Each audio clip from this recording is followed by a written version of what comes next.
Hey everybody, I am back squeezing in 2 more videos on my daughter's sleep. So I wanted to share my birth story of my son. So like I mentioned prior in my other video, I got married. A few months after, we became pregnant. So happy, so joyful. I really was not feeling hospital births just because of not knowing if I was going to get good care or not, because it is out there. There are some nurses and doctors that aren't that great with their care, and I didn't want to be a victim to that.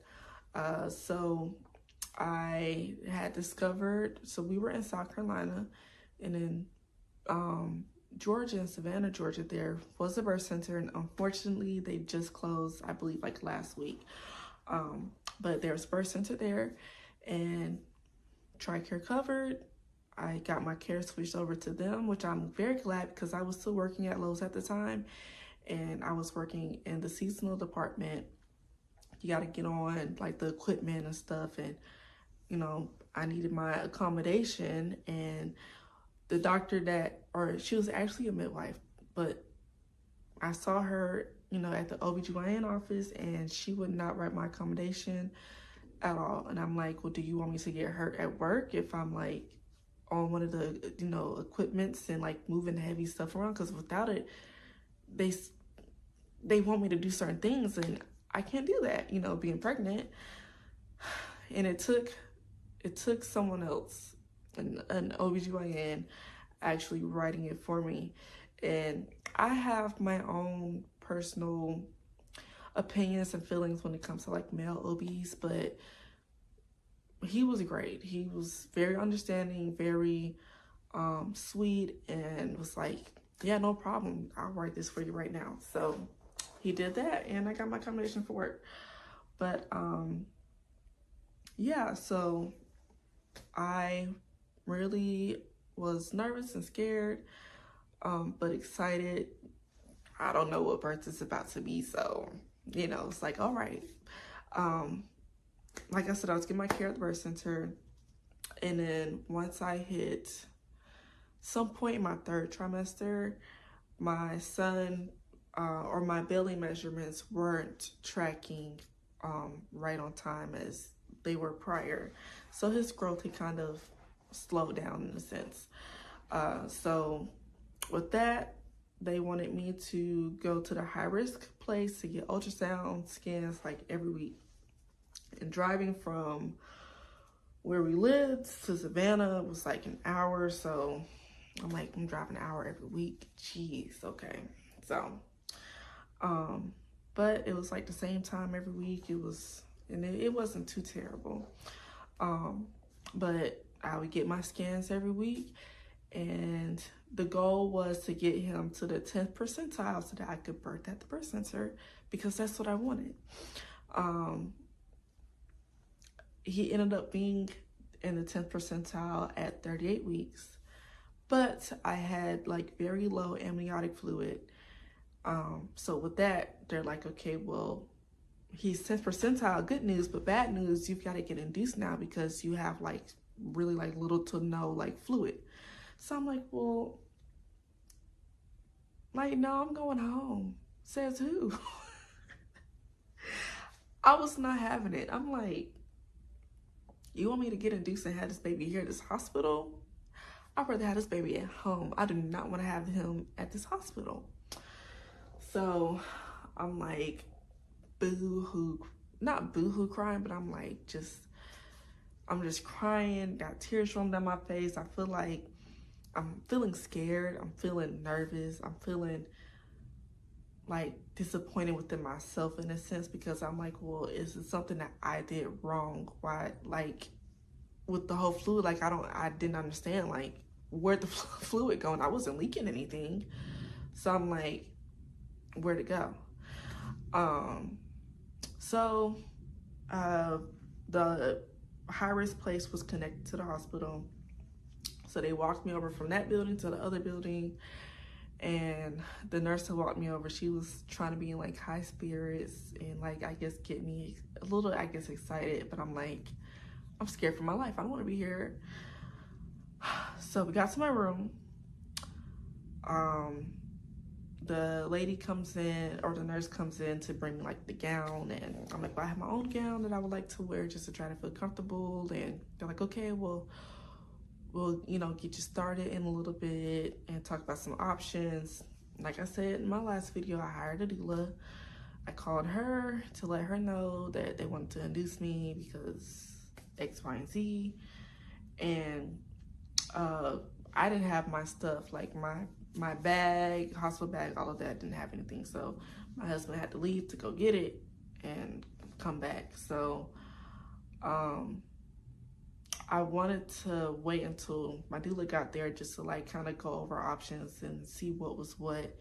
But she said that she wasn't coming until I was in active labor. And I'm like, what am I supposed to do? Like, who am I supposed to talk the stuff over with? Because my husband doesn't know. He never got to experience anything with his first, and they were kids, so, or teenagers. So like, I don't know what's what, you know. And I wanted to be as natural as possible. So I'm like, you know, who am I supposed to talk to about this stuff? And I probably could have like called her, but I just wanted that presence, you know.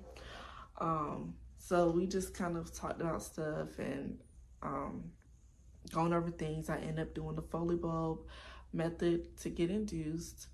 I believe they blew up both sides of the balloon, and a lot of people don't like it, but I didn't mind it. It wasn't uncomfortable, it wasn't itchy or anything for me. It was just like something's there, right? So it wasn't bad for me. We did that, got things going.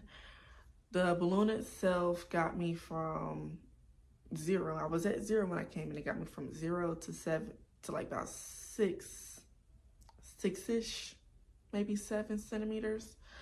I was losing, like, it came out on its own, or I kind of like pushed it out because it felt like I had to push, but it kind of came out on its own.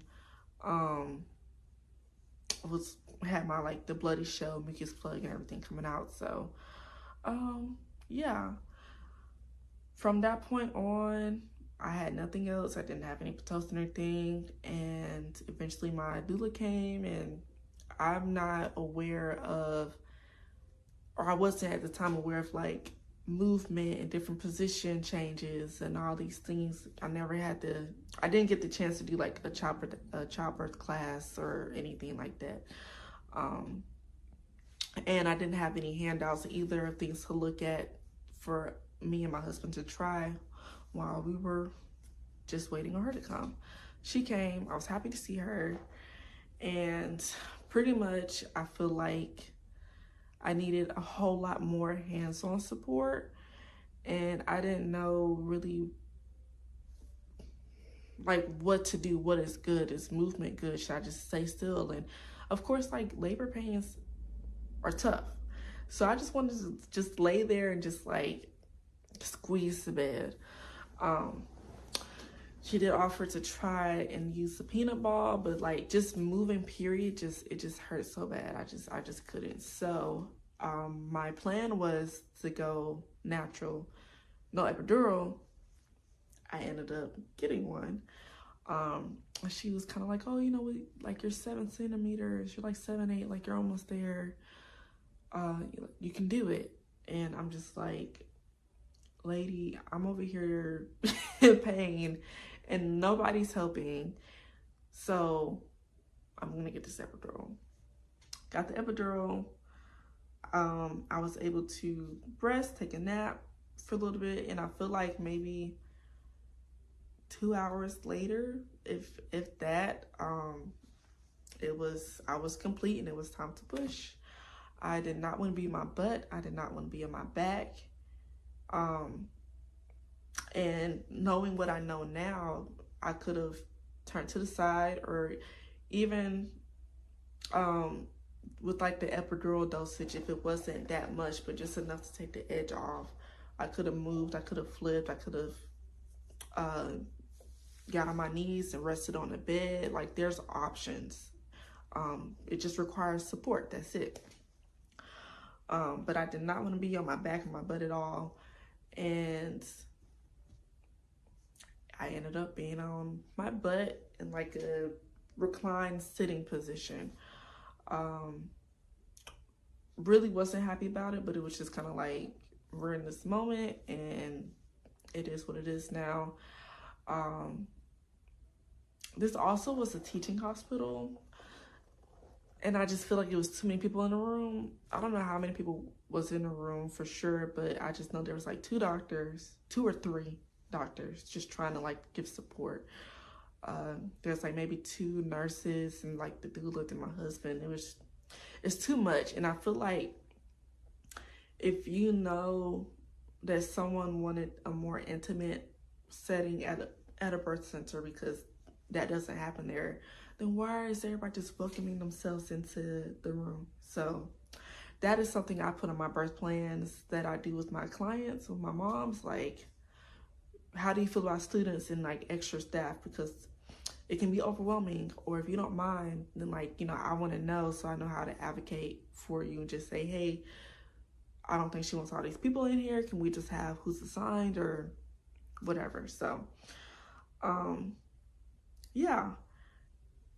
Started pushing him out, had the mirror so I could see a little bit. It was interesting. Seeing everything just, yeah. I pushed him out and was able to touch his head when his head came out. And I was like kind of grossed out about it at first, like, ugh. But it was like, okay, like that's the whole person. Wow, all right. So, yeah, then he came on out, and I didn't like that they wouldn't allow me to delay the cord clamping. But then the doula was like, well, the cord's already white. So, and at the time I'm like, well, what does that mean? Like, can we just wait anyways? Like, turn the placenta up or something? Like, what does that mean? So, but me trusting her, I was like, well, she said it's already white, so whatever. So, she ended up encapsulating my placenta for me. And I feel like for the price, she could have like threw in a keepsake, but it just depends on your area. For me, I charge a little. I have a range, but for what I charge, I feel like what she charged me, I could have got a keepsake or something, but it's okay. So let's see. I pushed him out. Placenta came out. They didn't let me clamp it. Husband cut the cord. And my son was here.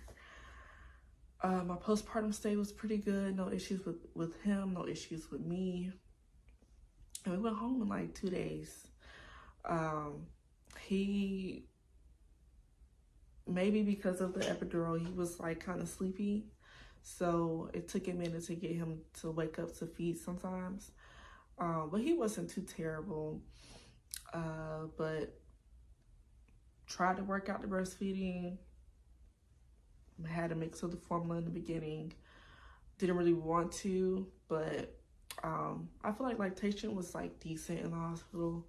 So eventually, after getting home and talking with another IBCLC and getting her help, I was able to work on breastfeeding and pumping, and I did just that. And I nursed him up until about like 14 or 15 months. I think about 15 months. But while nursing him, I became pregnant. So, and I think he was maybe about 10 months old, 9 or 10 months old. So not when I was expecting, but life happens. And I wouldn't change it. So,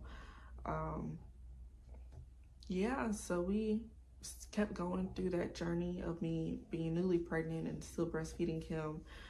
I wanted to go into 2 with him, but I ended up stopping right before I had my daughter, and I tried to reintroduce it to him after I had her because she was very sleepy, and I was so engorged, and I'm like, hey, like, do you want some milk? Like, it's just been like a month, you know, do you want some? And he would act like he do, and then he would have this smirk on his face and look up at me like, girl, you know I'm not gonna drink straight from the tap. But he would drink pump milk.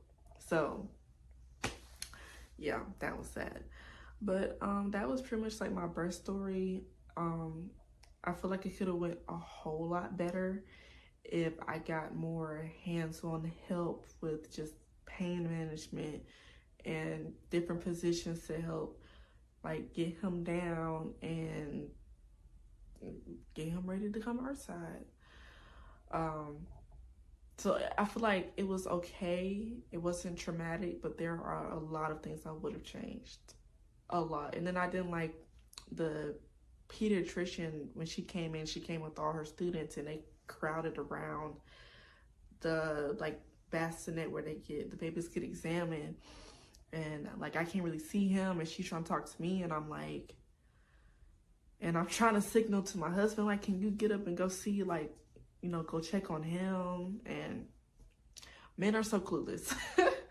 So yeah, but that is birth story number 1. I am going to get into birth story number 2, last and final one, and then maybe I have time to do something else. But just tune in, tell me your birth story. What did you like? What did you dislike? What would you change? Just let me know. I'm curious to hear as well.